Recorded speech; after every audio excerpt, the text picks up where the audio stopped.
হাই friend, কি খবৰ আপোনালোকৰ? আশা কৰোঁ আপোনালোকৰ ভালেই আছে। আজি আমি আহিছোঁ দৌল গোবিন্দ মন্দিৰলৈ। ৰাতিপুৱাই গোটেইখিনি কাম চাম কৰি মেলি ইহঁত দুটা ওলাই মেলি নিওঁতে আমাৰ অকণমান টাইম হ'লগৈ। আমি 12:30 বজাত পালোঁহি দৌল গোবিন্দ মন্দিৰ। মাজত অলপ জামো পাইছিলোঁ, তথাপি 12:30 বজাৰ ভিতৰতে আমি পাই গ'লোঁ। তাত গৈ পূজা অৰ্চনা কৰিলোঁ। কৰি শৰাইৰ বাবে যিখিনি সামগ্ৰী নিছিলোঁ, শৰাইৰ বাবে আচলতে এইখিনি সামগ্ৰী নিব লগা হয়: চাউল, চেনি, গাখীৰ, বুট এইখিনি নিব লাগে। সেইখিনি 30 টকাৰ কুপন এখন কাটি আমি তাত জমা দিছিলোঁ। দি তাত সেৱা অৰ্চনা কৰি আমি তাত প্ৰসাদ দিছিলে, প্ৰসাদ আৰু ভোগ দিছিলে। সেয়া খাই অকণমান সময় তাত জিৰালোঁ। পৰিৱেশটো খুবেই ভাল, গতিকে আহিবৰ মন ইমান নাছিলে, তথাপি আমি ওলাই আহিলোঁ তাৰ পৰা পূজা অৰ্চনা কৰি। আৰু ইয়াত আচলতে 12টা, 12:30 ভিতৰত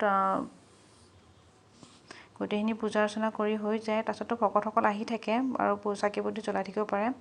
তাৰপিছত আমি এখন ৰেষ্টুৰেণ্টতে সোমাইছিলোঁ খাবলৈকে বুলি, আৰু গৈ খুবেই ভাল লাগিলে। আৰু আপোনালোকেও যাব, বহুতে হয়তো গৈছে। আৰু আজিৰ ভিডিঅ'টো ইমানখিনি, কেনেকুৱা পালে জনাবচোন।